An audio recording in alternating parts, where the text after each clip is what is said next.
Like mutual fund हो गया, equity investment हो गया, बॉन्ड हो गया, तो वहाँ पर उनको 4% की जगह 10-12%, 6% की भी इनकम हो सकती है। जहाँ आप 400 रुपये कमा रहे थे, वहाँ आपकी इनकम 800 रुपये भी हो सकती है। ऐसे सभी चीज़ें जिनमें आप पैसा डाल रहे हो, वो आपके लिए पैसा जनरेट कर रहे हैं, वो सभी चीज़ें इन्वेस्टमेंट कहलाती हैं। तो उसमें क्या है, आप पैसे से पैसा बनाने का काम करते हो।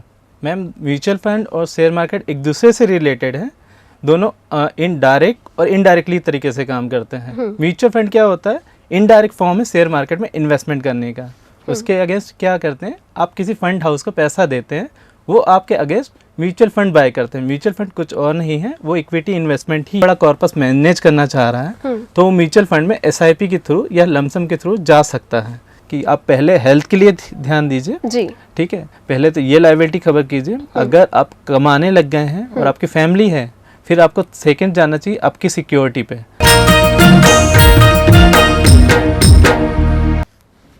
पैसा कमाना एक कला है और उसे बढ़ाना एक समझदारी।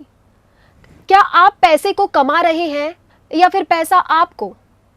आज इसी विषय पर हम चर्चा करने जा रहे हैं। इन्वेस्टमेंट, रिस्क और रिटर्न किस तरीके से तैयार करनी चाहिए, इसकी रणनीति, और किस समझदारी के साथ करना चाहिए हमें अपने मनी मैनेजमेंट और इन्वेस्टमेंट पर काम। आज हमारे साथ में चित्रकांत धीवर जी उपस्थित हैं और मैं हूं दिव्या और स्वागत करती हूं आप सभी का CGNN लाइव में। चित्रकांत जी पिछले 7 वर्षों से इन्वेस्टमेंट पर काम कर रहे हैं और इन्वेस्टमेंट पे सलाह दे रहे हैं। तो आज हम जानते हैं चित्रकांत जी से कि इन्वेस्टमेंट क्या है और कैसे की जाती है। Good day everyone. मैं 6 ईयर एक्सपीरियंस हूँ ब्रोकिंग चैनल में। यहाँ पर हम लोग एडवाइस करते हैं क्लाइंटों को उनके फाइनेंशियल जर्नी के लिए कि वो कैसे इन्वेस्टमेंट कर सकते हैं, कैसे अपने फाइनेंशियल गोल पूरे कर सकते हैं। तो जैसा कि लोगों के एक मिथ बना हुआ है इन्वेस्टमेंट को लेके, डरते भी हैं कि किस प्रकार से इन्वेस्टमेंट करें, तो इन्वेस्टमेंट है क्या आखिर? मैम, एक्चुअली क्या है, पुराने ज़माने में लोगों की आदत थी कि वो सेविंग करते थे। सेविंग मीन्स वो घर में पैसे इकट्ठा करते थे, लेकिन उस पैसे से डायरेक्टली उनको कोई इनकम नहीं होती थी। ऐसे सभी चीज़ें जिनमें आप पैसा डाल रहे हो, वो आपके लिए पैसा जनरेट कर रहे हैं, वो सभी चीज़ें इन्वेस्टमेंट कहलाती हैं। तो उसमें क्या है, आप पैसे से पैसा बनाने का काम करते हो। लेकिन पैसे से पैसा बनाने का काम करते हैं। अगर आम आदमी को हमको इन्वेस्टमेंट की तरफ देखना है कि इन्वेस्ट करें, तो कैसे समझाएंगे आम आदमी को कि आम आदमी इन्वेस्ट क्यों करे? मैम, अभी क्या है, जनरली लोग सेविंग अकाउंट में अपना पैसा रखते हैं, वहाँ पर उनको 3 to 4% का रिटर्न मिलता है। लेकिन अगर हम लोग इसी पैसे को किसी और जगह भी इन्वेस्ट करें, लाइक म्यूचुअल फंड हो गया, इक्विटी इन्वेस्टमेंट हो गया, बॉन्ड हो गया, तो वहाँ पर उनको 4% की जगह 10-12%, 6% की भी इनकम हो सकती है। जहाँ आप 400 रुपये कमा रहे थे, वहाँ आपकी इनकम 800 रुपये भी हो सकती है। तो इस तरह से हम लोग को गाइड करते हैं उनके फाइनेंशियल नीड और टाइम के हिसाब से कि वो कितने टाइम में कितना पैसा ज़्यादा बना सकते हैं अपने गोल्स के लिए। जैसा कि आपने अभी बताया म्यूचुअल फंड के बारे में, जी मैम, तो लोगों के दिमाग में अभी भी एक मिथ है म्यूचुअल फंड को लेके और शेयर मार्केट को लेके। लोग शेयर मार्केट की तरफ ज़्यादा आकर्षित होते हैं, लेकिन उसमें रिस्क फैक्टर भी उतना ही होता है। म्यूचुअल फंड और शेयर मार्केट में क्या डिफरेंसेस है, कैसे एक दूसरे के वो बोल सकते हैं? मैम, म्यूचुअल फंड और शेयर मार्केट एक दूसरे से रिलेटेड हैं, दोनों इनडायरेक्ट और इनडायरेक्टली तरीके से काम करते हैं। म्यूचुअल फंड क्या होता है, इनडायरेक्ट फॉर्म है शेयर मार्केट में इन्वेस्टमेंट करने का। उसके अगेंस्ट क्या करते हैं, आप किसी फंड हाउस को पैसा देते हैं, वो आपके अगेंस्ट म्यूचुअल फंड बाय करते हैं। म्यूचुअल फंड कुछ और नहीं है, वो इक्विटी इन्वेस्टमेंट ही है। बस उसके ऊपर एक फंड मैनेजर होते हैं, वो अपनी फीस लेते हैं और आप इनडायरेक्टली इक्विटी मार्केट में ही इन्वेस्ट कर रहे हो। उसका risk factor direct equity market से थोड़ा कम होता है, इसलिए रिटर्न भी थोड़े से कम आते हैं। लेकिन अगर कोई इंसान ज़्यादा बिजी है, ज़्यादा बड़ा कॉर्पस मैनेज करना चाह रहा है, तो वो म्यूचुअल फंड में SIP के थ्रू या लमसम के थ्रू जा सकता है, जैसे उसकी नीड है। अब ऐसा भी नहीं होता है कि म्यूचुअल फंड में सभी फंड रिस्की होते हैं, जैसी आपकी नीड होती है। कई कंजर्वेटिव फंड भी होते हैं जो टाइम के साथ मार्केट से ज़्यादा इफेक्टिव नहीं होते हैं, उनमें आपके कंटिन्यूस सेविंग अकाउंट के रिटर्न से ज़्यादा अच्छे रिटर्न बनते हैं, तो आप वो प्रेफर कर सकते हैं। आप अपने रिस्क फैक्टर के हिसाब से गाइडेंस होकर अपना म्यूचुअल फंड सिलेक्ट कर सकते हैं। जैसे रिस्क फैक्टर की बात हो रही है, तो रिस्क फैक्टर और रिटर्न, उसका आपस में कैसे क्या संबंध है, किस तरीके से बता सकते हैं? मैम, जनरल लोगों की पर्पस में बता दूं, रिस्क और रिटर्न एक दूसरे की ही पॉजिटिव और नेगेटिव फैक्टर हैं। हाँ, जैसे आप किसी में सोच रहे हैं कि 5% प्लस आएगा जी, अगर वो 5% नेगेटिव हो जाता है तो वो रिस्क कहलाता है। तो इसी को हम लोग वाइस वर्सा समझ लीजिए, जिसमें जितना बड़ा रिटर्न होता है उसमें उतना ही बड़ा रिस्क होता है। तो ऐसा नहीं है कि सेविंग अकाउंट में कोई रिस्क नहीं होता है, कई छोटे बैंक जो बंद हुए हैं उनमें भी रिस्क है। तो ऐसे सभी चीज़ों में रिस्क होता है, जिसमें जितना अच्छे रिटर्न बनने के चांसेस हो उसमें उतनी बड़ी रिस्क होती है, लेकिन आप इस रिस्क फैक्टर को अपने टाइम के अकॉर्डिंगली घटा सकते हैं। अगर आप किसी एसेट क्लास को ज़्यादा अच्छा टाइम देते हैं, लाइक म्यूचुअल फंड को 5-6 साल 10 साल हॉरिजन में टाइम देते हैं, तो उसका रिस्क फैक्टर भी नैरो डाउन हो जाता है, तो वो आपके रिटर्न के लिए ज़्यादा अच्छा काम कर पाता है। तो यहाँ पर आपका टाइम वैल्यू ज़्यादा काम करेगा। मतलब एक तरीके से लॉन्ग टर्म और शॉर्ट टर्म का है। Yes, अगर हम ma'am, लॉन्ग टर्म correct. और शॉर्ट टर्म को समझेंगे तो कैसे समझ सकते हैं? मैम अभी इक्विटी के टर्म में आपका जो लॉन्ग टर्म है जी। वो आप लेके चलते हो 5 साल 10 साल 20 साल आपके लाइबिलिटीज़ को लेके। जी। और अगर शॉर्ट टर्म ले लें तो आपने लाइक कोई एसेट क्लास ले लिया, बॉन्ड ले लिए, या सेविंग अकाउंट में फिक्स डिपॉजिट जो करते हैं, that is called as short term. अगर आप छोटे टाइम के लिए 2-3 साल के लिए देख रहे हैं या 1 साल के अंदर के लिए कोई इन्वेस्टमेंट जी। है, वो शॉर्ट टर्म में आते हैं। पब्लिक लाइबिलिटीज़ और एसेट्स को कैसे समझे कि क्या लाइबिलिटीज़ हैं और क्या एसेट्स हैं? मैम लाइबिलिटीज़ क्या होती हैं, लाइक आपका कहीं पर पैसा लग रहा है, हाँ जी। लेकिन उससे आपका पैसा रिटर्न नहीं आ रहा है। लाइक आपने 100 रुपये लगाया, वहाँ 100 रुपये से ज़्यादा आपकी आउट गोइंग जा रही है, ठीक है, उससे आपको कोई फ़ायदा नहीं हो पा रहा है, तो वो क्या कहलाती है, लाइबिलिटीज़ कहलाती हैं। इसके अगेंस्ट ले लीजिए आप एसेट ले लीजिए। अगर आपने वहाँ पर कोई पैसा डाला है, उसके अगेंस्ट आपको इनकम जनरेट हो रही है, भले 1% हो, 2% हो, 10% हो, वॉट एवर, वो आपका एसेट क्लास में आता है। तो इस तरह से हम लोग लाइबिलिटीज़ और एसेट को डिवाइड करते हैं। बेसिकली मैं यूथ हूँ, तो यूथ के हिसाब से एक माइंड में हम लोग के क्वेश्चन है जो सबसे पहले आता है कि जल्दी कैसे फ़ायदा हो। जी मैम, अभी मैम कहने का तो यही चीज़ है कि लोगों को आजकल T20 पसंद है, टेस्ट मैच ज़्यादा पसंद नहीं है। लेकिन एक्चुअली क्या है, इन्वेस्टमेंट जनरली हमेशा टेस्ट मैच होता है, क्योंकि आप जीने वाले हो तो 75-80 साल ही, आप 20 साल में तो आउटगोइंग नहीं होने वाले हो। तो इट इज़ बेटर कि आप प्लानिंग करो तो 60-70 साल के लिए पूरी प्लानिंग करो। अभी आप कमा रहे हो, 60 साल 70 साल के बाद आप कमाने नहीं वाले हो, लेकिन आप जिंदा तो रहोगे, तो बेटर है कि अभी की जर्नी में आप वो नीड भी पूरी कर लो। That's called the investment in financial planning, जिससे आपको पूरी लाइफ जर्नी मिलती है। और ये आपके लिए ही ज़रूरी नहीं है, आपकी फैमिली के लिए भी ज़रूरी है जी। क्योंकि आगे जाके आप मैरिड होंगे, आपके बच्चे होंगे, उनको भी ये चीज़ें आपके लिए ज़्यादा लाइबिलिटी क्रिएट कर देगी अगर आप फाइनेंशियल प्लानिंग के थ्रू नहीं जाएंगे। मतलब एक तरीके से लॉन्ग टर्म को अगर अपनाया जाए तो वो ज़्यादा बेहतर हो सकता है भविष्य की मैम एक्चुअली क्या है कि लोग अभी T20 को ज़्यादा पसंद कर रहे हैं, लेकिन एक्चुअली क्या है, जितनी जल्दी पैसा आता है उतनी जल्दी पैसा चला भी जाता है। ये फैक्टर रहा है हमेशा। और इसमें क्या है, आप अगर शॉर्ट टर्म को लेके प्लानिंग करेंगे तो आगे जाके वही शॉर्ट टर्म आपको लाइबिलिटी में ज़्यादा डेफ करेंगे। जैसे आजकल के यूथ क्या कर रहे हैं, अपना मोबाइल ले रहे हैं, आईफोन ले रहे हैं EMI पे। अब इतनी बड़ी 1 लाख की फ़ोन EMI पे ले रहे हैं, जबकि उनकी सैलरी 25-30 हज़ार है। तो इसमें क्या है, उनकी लाइबिलिटी ज़्यादा क्रिएट हो रही हैं, वो एक डेट ट्रैप में धीरे धीरे फंस रहे हैं। अगर इसी को वो ग्रो करके इन्वेस्टमेंट करके अपना आईफोन ले ले 5 साल बाद 6 साल बाद, क्योंकि मैम उनकी नीड है, उनको करना ही है, अभी इसको थोड़ा सा डिले करके वो थोड़ा सा काम करें इन्वेस्टमेंट में, तो वही आईफोन उनको EMI में लेने की ज़रूरत ही नहीं पड़ेगी। वो डायरेक्टली अपने सेल्फ ऑन उस आईफोन को अडॉप्ट कर सकते हैं।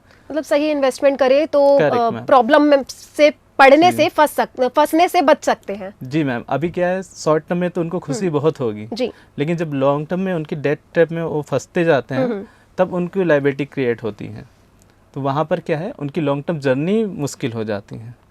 लाइक आपको अभी जो फील्ड अच्छा लग रहा है पढ़ने के लिए, ठीक है, वो कठिन ज़रूर है, लेकिन आगे जाके वो ही फील्ड आपको ज़्यादा ग्रोइंग दे सकता है। और अभी जो फील्ड आसान है, जहाँ पर क्राउड भरा है, इजीली जहाँ पे वहाँ पर इजीली जॉब मिल रही है, लेकिन उस जॉब की क्वालिटी वैसी नहीं होती। सेम हम लोग को एसेट क्लास और इन्वेस्टमेंट में भी सोचना चाहिए कि अभी जहाँ पर हमको मुश्किल लग रही है वही जर्नी आपको आगे जाके बहुत हेल्पफुल होगी, और ये आपको फाइनेंशियल फ्रीडम की तरफ भी लेके जाएगी। लाइक आपको ही नहीं, आपके आने वाली जनरेशन को भी काफ़ी इफेक्ट करती है। फाइनेंशियल फ्रीडम की बात अगर करें हम, तो फाइनेंशियल फ्रीडम कैसे हासिल कर सकते हैं, क्योंकि आपने टर्म बोला अभी फाइनेंशियल फ्रीडम का, तो मैम एक्चुअली फाइनेंशियल फ्रीडम का टर्म तब आया था जब हम लोग कहते हैं कि हम लोग अभी जॉब में कर रहे हैं जी, लेकिन आगे जाके हमें जॉब नहीं करनी है। लाइक 60 साल के बाद नहीं, 40 साल के बाद या 45 साल के बाद हमको जॉब नहीं करनी है, तो हम लोग क्या करते हैं, धीरे धीरे अपना इन्वेस्टमेंट कॉर्पस बढ़ाते हैं। लाइक हम लोग अभी 30% इन्वेस्ट कर रहे थे, उसको 40-50% पे लेके जाते हैं। क्लाइंट के हिसाब से। तो उससे क्या है, एक ऐसा कॉर्पस जनरेट होता है जो हम लोग की करंट नीड को पूरा करता है, आगे आने वाली नीड को भी पूरा कर सकता है। जब ऐसा कॉर्पस हम लोग के पास इकट्ठा हो जाता है तो that's called the financial freedom. इस कॉर्पस को लेकर हम लोग अपनी फाइनेंशियल जर्नी आगे पूरी कर सकते हैं। जी, अब यूथ है, यूथ इन्वेस्टमेंट की तरफ अगर आ रहा है तो वो आपको क्या लगता है यूथ किस तरफ ज़्यादा इन्वेस्ट कर रहा है या किस में उसका इंटरेस्ट ज़्यादा आ रहा है? मैम अभी तक के यूथ तो ज़्यादातर इक्विटी मार्केट में आ रहे हैं, क्योंकि जिस तरह की रिटर्न कोविड के बाद से चले हैं इक्विटी मार्केट में, वैसे रिटर्न अब तक की हिस्ट्री में बहुत कम बार आए हैं। और अभी क्या है, मार्केट थोड़ा स्लो डाउन चल रहा है, तो जितनी जल्दी यूथ आया उतनी जल्दी ही यूथ चला भी गया। और इसमें क्या है कि उनको बेसिक नॉलेज अभी जाननी चाहिए थी कि इसमें कैसा इन्वेस्टमेंट। कई यूथ बिना नॉलेज के डायरेक्टली उस इक्विटी मार्केट में चले गए हैं, तो उनकी वजह से क्या है कि पहले तो उनको फ़ायदा हुआ है, जैसे शॉर्ट टर्म आप बोल रहे थे, शॉर्ट टर्म में तो उनको काफ़ी फ़ायदा हुआ, लेकिन अभी जिस तरह के मार्केट रेगुलर चलते हैं उसकी वजह से उनको काफ़ी बड़ा नुकसान झेलना पड़ रहा है। उन्होंने जो 1-2 साल में कमाया था वो सिर्फ 1 साल में ही उनकी जेब से चला गया है। तो इस तरह से क्या है कि बिना नॉलेज के आप कहीं पर भी इन्वेस्टमेंट करें, कहीं का भी रिस्क फैक्टर आप जाने बिना चीज़ें रन करें तो आपके बैकफायर हो जाती हैं। तो वो चीज़ें यूथ को पहले समझना चाहिए और एक्चुअली उनको लॉन्ग टर्म ग्रोथ पे ज़्यादा ध्यान देना चाहिए। शॉर्ट टर्म में उसको फ़ायदा दिख सकता है शॉर्ट टर्म के लिए, लेकिन उतनी ही जल्दी उनका वेल्थ भी डिस्ट्रॉय होता है। और एक तरीके से एसआईपी की तरफ भी ज़्यादा रुझान अभी देखने को मिल रहा है इन्वेस्टमेंट में, तो वो कैसे फ़ायदेमंद हो सकती है एसआईपी? मैम एक्चुअली क्या है, जैसे हम लोग सैलरीड पर्सन है, तो हम लोग क्या कमाते हैं, 40-45 हज़ार रुपये महीने कमाते हैं। हम एक 40 लाख का घर नहीं ले सकते जी, लेकिन उस 40 लाख के घर के लिए धीरे धीरे हम लोग सेविंग करते जाते हैं। ठीक है, अब हम लोग इसको बैंक अकाउंट में लेके चलते हैं, बैंक अकाउंट में मैक्सिमम हमको 7-8% का रिटर्न मिलता है। वहीं आप म्यूचुअल फंड में लॉन्ग टर्म में देखेंगे तो वहाँ पर 12-13% के रिटर्न बनते हैं हाई। कई फंड्स में ज़्यादा अच्छे बनते हैं, कई में कंजर्वेटिव। तो अपन एक कॉर्पस लेके चलते हैं 7-12%। अगर इस कॉर्पस में 10 ईयर्स में हम इन्वेस्टमेंट करें तो वो जो हम लोग की 40 लाख से 1 करोड़ की जर्नी है वो ज़्यादा आसान होती है। तो इस तरह से यूथ क्या है, एसआईपी के फॉर्म में अगर धीरे धीरे इन्वेस्टमेंट करने जाए तो मार्केट में क्या है, उनको रिस्क फैक्टर भी नहीं लगेगा जो अभी डायरेक्टली इक्विटी मार्केट रिस्क होता है, और धीरे धीरे उनका कॉर्पस भी जनरेट होता रहेगा। तो इसलिए यूथ थोड़ा सा अवेयर हुआ है अभी, चाहे यूट्यूब से हो जाए चाहे इंस्टा से हो जाए, लेकिन वो एसआईपी की तरफ कॉन्सेंट्रेट है अभी, तो वो ज़्यादा अच्छा दिख रहा है वो मार्केट। जैसे जैसे महंगाई बढ़ रही है, इन्फ्लेमेशन के कारण क्या निवेश पे, इन्वेस्टमेंट पे कोई प्रभाव पड़ता है? बिल्कुल पड़ता है मैम। लाइक एग्जांपल लीजिए जी, अभी आपने एक घर लेने के लिए सोचा, वो घर निकला 40 लाख का। अब इन्फ्लेशन इसमें ऐड होता जाएगा, वो घर 10 साल बाद 40 लाख का नहीं रह जाएगा, वो हो जाएगा 60-70 लाख का। तो यहाँ पर क्या है, आपका अगर रिटर्न बन रहा है, मान के चलिए अभी जो इन्फ्लेशन है लगभग 6% के आसपास है, तो अगर आप 6% से ग्रो हो रही हैं तो सिर्फ आप वो घर के समझ लीजिए 90% कॉर्पस ही जमा कर पाएंगे। अब इस इन्फ्लेशन को बीट करने के लिए आपको वैसा इन्वेस्टमेंट भी चाहिए जो 10 साल में उतना बड़ा हो जाए। इसलिए आपको जब भी कोई इन्वेस्टमेंट करना है तो आपका पूरा पोर्शन नहीं लगाना है, लेकिन उसका 10-20% अपने ऐसे इन्वेस्टमेंट रखना है जो इन्फ्लेशन को बीट कर सके आपको आगे वाली जर्नी में। जैसा आपने बताया अभी 40-45 हज़ार में तो एसआईपी आप कर सकते हैं जी, तो लेकिन उससे भी कम जो है आय वाले लोग हैं हमारे भारत में। एसआईपी आज की डेट में सही बोलो तो लोगों का भ्रम है कि एसआईपी सिर्फ 40-45 या 1 लाख वाले ही करते। आज की डेट में आप देखेंगे 100 रुपये की एसआईपी भी होती है। महीने का 100 रुपये तो बड़ा फिगर नहीं है। आप महीने में समोसे भी खाते हैं तो आज 100 रुपये से बड़ा बिल होता है, तो आप 100 रुपये से भी जर्नी स्टार्ट कर सकते हैं। 100 रुपये महीने भी स्टार्ट करेंगे तो it is going, it is the time factor ma'am, not a age factor या कितना बड़ा कॉर्पस चाहिए। अगर आप जल्दी स्टार्ट करते हैं तो कॉर्पस बड़ा होने में ज़्यादा टाइम नहीं लगता। तो जब हम शुरुआत करते हैं इन्वेस्टमेंट की, तो शुरुआती जो निवेशक हैं वो उसको किस जगह पे इन्वेस्ट करना चाहिए? मैम जैसे कि अभी आप एज में लेंगे तो अभी जो 20-25 ईयर्स के यूथ हैं उनको पहले अपनी लायबिलिटीज़ आइडेंटिफाई कर लेनी चाहिए कि उनको किस तरह की लायबिलिटीज़ आने वाली हैं। जैसे अभी इन कॉर्पस, जैसे मैंने एक्सपीरियंस किया है अपनी इंडस्ट्री में, सबसे बड़ी फैक्टर होती है हेल्थ फैक्टर, जो आज के दिन में सबको दिखता है। तो कई लोग क्या है शुरू में ही हेल्थ पॉलिसी लेने से झिझकते हैं। मेरे ख्याल से उनको पहले ही अपने हेल्थ पॉलिसी के लिए ध्यान देना चाहिए। हाँ, मतलब जहाँ हेल्थ पॉलिसी आप बोल रहे हैं उसके बजाय यूथ जो है वो आईफोन के चक्कर में अभी पड़ा हुआ है, आईफोन में इन्वेस्ट करना ज़्यादा बेनिफिट समझ रहा है। करेक्ट मैम, इसमें क्या है कि आप पहले हेल्थ के लिए ध्यान दीजिए, जी, ठीक है। पहले तो ये लायबिलिटी कवर कीजिए। अगर आप कमाने लग गए हैं और आपकी फैमिली है, फिर आपको सेकंड जाना चाहिए आपकी सिक्योरिटी पे, लाइक टर्म प्लान्स के लिए। जी, इसमें क्या होता है, अभी तो आप जिंदा हैं, आप कमा रहे हैं, लेकिन आज के डेट में आप देख रहे हैं हार्ट अटैक भी यूथ को इफेक्ट कर रहा है, काफ़ी चीज़ें इफेक्ट कर रही हैं, जिनकी वजह से सडनली फैमिली के ऊपर बर्डन आ जाता है। तो ये दो लायबिलिटी आप पहले कवर कीजिए, उसके बाद आप इन्वेस्टमेंट के लिए डायरेक्टली जाइए। तो उसमें क्या है कि आपका इन्वेस्टमेंट बीच में हैम्पर्स नहीं होंगे। मान के चलिए आपका हॉस्पिटल बिल कभी हो जाता है 5 लाख 10 लाख का, ठीक है, आपने इन्वेस्टमेंट कर रखा है, 5-10 लाख का कॉर्पस हो गया, वो एक बार में डिटोरेट हो जाएगा। अगर आप ये दो चीज़ें पहले ही कवर कर लेते हैं तो वहाँ से आप बच जाएंगे, प्लस आपकी फैमिली सिक्योर रहेगी, आपको आगे जाके ध्यान नहीं देना पड़ेगा। लाइक हम लोग जब टर्म प्लान लेते हैं तो हम लोग क्या करते हैं, उसकी सैलरी का जो साल की सैलरी आ रही है उसका 10x का प्लान लेते हैं। लाइक कोई आदमी 5 लाख रुपए साल का कमा रहा है, तो उसको 50 लाख का टर्म इंश्योरेंस एटलीस्ट चाहिए ही, ताकि अगर वो पर्सन ना भी रहे तो एटलीस्ट फैमिली को 10 साल कोई प्रॉब्लम ना हो। और आप 7.5% का FD भी करा दोगे उसको, तो उनके लाइफ टाइम में काफ़ी बड़ा हेल्प होता है। उससे जो कॉर्पस आएगा वो उनकी नीड को पूरा फुल कर पाएगा। तो ये चीज़ें हैं। इसके साथ में कुछ कुछ ऐसे इलीगल भी चीज़ें हैं, इलीगल इन्वेस्टमेंट प्लेटफॉर्म्स भी हैं जो चल रहे हैं, जिसमें युवा काफ़ी हद तक मतलब इंटरेस्टेड रहते हैं, क्योंकि ईजी उसमें वहाँ पे इन्वेस्टमेंट करते हैं और जल्दी रिटर्न भी मिलता है। तो उसमें क्रिप्टो मनी का भी जिक्र होता है, वो किस तरीके की है और क्या इलीगल है, लीगल है, और कैसे उसको देखते हैं हम? मैम अभी क्रिप्टो की भी बात आ रही है और कई जगह फॉरेक्स ट्रेडिंग्स भी आती हैं। फॉरेक्स ट्रेडिंग, हाँ। अब यहाँ पर यूथ को क्या है, पहले तो वो क्या है, अभी ऑनलाइन से काफ़ी सपोर्टिव है, लेकिन कहीं ऑनलाइन के अलावा भी ऑफलाइन प्लेटफॉर्म्स होते हैं जहाँ पर आपको अगर कोई एक्सपीरियंस पर्सन है 10-15 साल के, पहले उनके साथ स्टार्ट करना चाहिए उनको इन सब प्रॉब्लम से बचने के लिए। तो क्या है कि वो लीगलाइज और इनलीगलाइज चीज़ों में फ़र्क कर पाएंगे। तो अगर 1-2 साल में वो फील्ड समझ जाते हैं, फिर सेल्फ जाइए तो ज़्यादा अच्छा रहता है। और अभी क्रिप्टो इनलीगल नहीं है मैम, सही बोले तो वो टैक्सेशन की कैटेगरी में है, ठीक है। उसका रिस्क फैक्टर इक्विटी मार्केट से भी बहुत ज़्यादा है, इसलिए आप इन्वेस्ट ज़रूर करिए वहाँ पर अगर आपका रिस्क फैक्टर ज़्यादा सपोर्टिव है, लेकिन अपना कॉर्पस पूरा वहाँ पर मत डालिए, 2-3% आप करके ज़रूर रखिए। तो हो सकता है लॉन्ग टर्म में जैसे बिटकॉइन चल गया या फिर इथेरियम चल गया, हो सकता है आपकी क्रिप्टोस में भी ज़्यादा इनकम हो जाए, लेकिन वहाँ पर आपको अपना रिस्क मैनेजमेंट लेके ही चलना है। तो जैसे निवेश का आपने बताया, क्रिप्टो में कुछ % डाल सकते हैं, आप दूसरी जगह पे भी इन्वेस्ट करें, तो क्या सारा जो निवेश है हम एक ही जगह करें या कुछ अलग अलग चीज़ों में हमें इन्वेस्ट करना चाहिए? ये बहुत अच्छा क्वेश्चन पूछा है मैम आपने।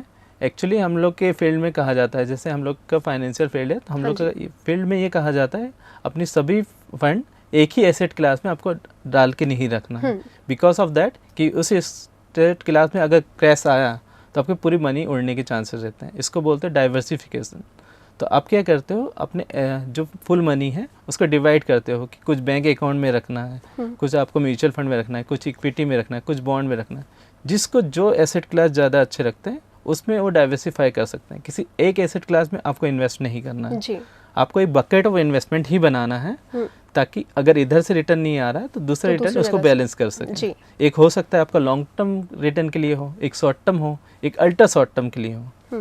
तो इस तरह से आप प्लानिंग कर सकते हैं, मतलब एक बैलेंस वे में हमें काम करना है। बिल्कुल मैम, इस तरह से आप प्लानिंग करोगे तो आपकी शॉर्ट टर्म नीड्स भी पूरी होंगी, लॉन्ग टर्म नीड्स भी पूरी होंगी, तो ज़्यादा हेल्पफुल होती है। तो बैलेंस वे में काम करना है। एक फॉर्मूला भी है 50-30-20 वाला इन्वेस्टमेंट में, तो उसके बारे में आप बताएं कि कैसा फॉर्मूला है, क्या होता है उसमें? मैम इसमें 50-30-20 में इसमें क्या होता है, 50% आपको डेली नीड्स के लिए रखनी है, जैसे आपके राशन हो गए या डेली नीड्स हो गए, बिल्स हो गए। मतलब एक आम आदमी अगर 20,000 कमा रहा है मंथली, तो उसका 10,000 जो है वो अपने डेली नीड्स पूरी करेंगे, जो कि हर महीने आने हैं, उसको आप टाल नहीं सकते जी। ठीक है। 30% आपको अपने वांट्स के लिए रखनी है, लाइक आप कार खरीदना चाह रहे हो, घर खरीदना चाह रहे हो, उसके लिए आप धीरे धीरे जमा कर रहे हो, या फिर आपने लोन में उठा लिया उसकी EMI पटा रहे हो, दैट इज़ 30%। ठीक है। और 20% आपको हमेशा इन्वेस्टमेंट के लिए जाना है। अब ये इन्वेस्टमेंट आपके सेविंग अकाउंट, फिक्स डिपॉजिट भी हो सकता है, म्यूचुअल फंड भी हो सकता है, और अदर इन्वेस्टमेंट भी हो सकते हैं। इसको आपको बाकायदा एक फाइनेंशियल एडवाइज़र से गाइड होके एकदम प्लान कर लेना है। तो इस तरह से फॉर्मूले में आप जाएंगे तो आपकी नीड भी पूरी होती रहेगी, आप कार भी खरीद पाएंगे, घर भी खरीद पाएंगे, उसकी चीज़ें भी पूरी होती रहेंगी। तो इस तरह से आप 50-30-20 के फॉर्मूले में जा सकती हैं। इन्वेस्टमेंट की बात की आपने, इक्विटी के बारे में बताया, जी। तो इक्विटी से इन्वेस्टमेंट कैसे रिलेटेड है? और मतलब हमने म्यूचुअल फंड की भी बात की, जी एसआईपी मैम। की बात की, तो इसमें कैसे इंटर रिलेट कर सकते हैं? और बेटर ऑप्शन अगर हम देखें तो अभी के नॉर्मल मिडिल क्लास फैमिली के हिसाब से अगर मैं इन्वेस्ट करना चाहती हूँ जी मैम। और मुझे आने वाले 2 साल में आईफोन भी लेना है, जी। तो मैं ऐसी कौन सी जगह इन्वेस्ट करूँ कि मुझे बेनिफिट जल्दी हो? मैम ये आपके रिस्क फैक्टर और आपके प्रोफाइल पे काफ़ी जी। डिपेंड करती हैं कि आपकी सैलरी अभी एग्जिस्टिंग में कितना है जी। और आपको कितने फंड की रिक्वायर्ड है।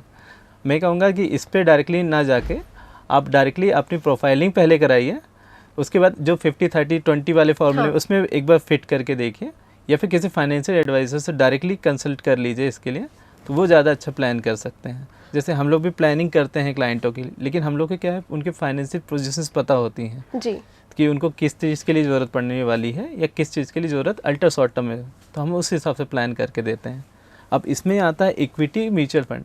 आप जब एसेट की बात करते हैं तो उसमें से एक एसेट इक्विटी निकल के आता है जो जी। आए दिन लोगों के पकड़ में आता है, जिसको लोग शेयर मार्केट के नाम से जानते जी। हैं।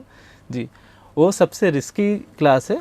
अगर आप उसमें जा रहे हैं तो आप एकदम शॉर्ट टर्म के लिए ना जाइए, आप उसमें ट्राई कीजिए कि अपना वेल्थ क्या है अपने पोर्टफोलियो में बिल्ड करें। अभी क्या है कि आज की जर्नी में कई आपको इन्वेस्टर मिल जाएंगे, जैसे राकेश झुंझुनवाला का नाम आपने सुना है, जी। उन्होंने भी अपने पोर्टफोलियो जर्नी वहीं से स्टार्ट की थी।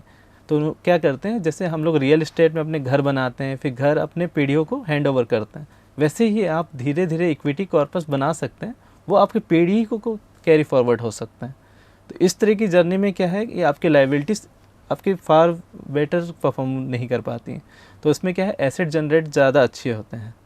तो इस तरह से आप जाएंगे तो ज़्यादा अच्छा है। जैसे आपने प्रोफाइलिंग बोला अभी, तो प्रोफाइलिंग कैसे करें? अगर मैम, मुझे इन्वेस्टमेंट करनी है तो मैं अपनी प्रोफाइलिंग कैसे समझूंगी या कैसे करूंगी? मैम कोई भी फाइनेंशियल एडवाइज़र होता है, उसके सेट ऑफ क्वेश्चंस होते हैं, वो सेट ऑफ क्वेश्चन के हिसाब से क्लाइंट को प्रोफाइल करता है। लाइक आपकी इनकम कितनी है, जी। आपके पास कितनी लाइबिलिटीज़ हैं, आपके फैमिली मेम्बर कितने हैं, आपका हेल्थ इंश्योरेंस हुआ है कि नहीं हुआ है, टर्म इंश्योरेंस हुआ है कि नहीं हुआ है, आपने कहाँ कहाँ इन्वेस्टमेंट कर रखा है, या आपके पास लाइबिलिटी आ गई है, लोन आ गया है, डेट आ गया है, तो वो कितना है, कितने साल के लिए है। इस तरह के सेट ऑफ क्वेश्चन से हम लोग क्लाइंटों की प्रोफाइलिंग करते हैं। तो हम लोग का क्या है, क्लाइंट की करंट स्टेटस पता चल जाती है, क्लाइंट किस जगह पे है अभी। उसके बाद हम लोग क्लाइंट से डिस्कस करते हैं कि आने वाला वो करने वाला क्या है, लाइक कौन सा घर खरीदने वाला है, या बच्चों को कहाँ बनाना चाहता है, डॉक्टर बनाना चाहता है, इंजीनियर, उसके लिए क्या लाइबिलिटीज आ सकती हैं। तो हम लोग करंट स्टेटस से फ्यूचर स्टेटस में जाने का रास्ता बनाते हैं। इसी के लिए हम लोग क्लाइंट प्रोफाइलिंग से सेट ऑफ क्वेश्चन पूछने पड़ते हैं, जो कई बार हो सकते हैं पर्सनल हो, लेकिन वो नीडेड होते हैं क्लाइंटों के लिए। बहुत बहुत धन्यवाद सर, आपने बहुत सारी इंटरेस्टिंग जो है चीज़ें बताई और किस तरीके से इन्वेस्ट करना है उसके बारे में गाइड किया। तो ये थे हमारे साथ में चित्रकांत धीवर जी, जिन्होंने बताया कि किस प्रकार से इन्वेस्टमेंट करनी है और क्या सही है।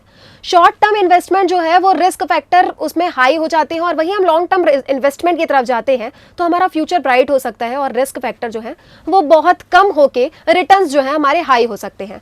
तो आप भी सोच लीजिए, समझ लीजिए और किस समझदारी के साथ में ये कदम उठाइए कि आखिर आपको इन्वेस्टमेंट कहाँ करना है और आपके लिए आपके प्रोफाइलिंग के हिसाब से क्या सही है। फिर मिलेंगे किसी नई जानकारी के साथ में, तब तक बने रहिए CGNN लाइव के साथ।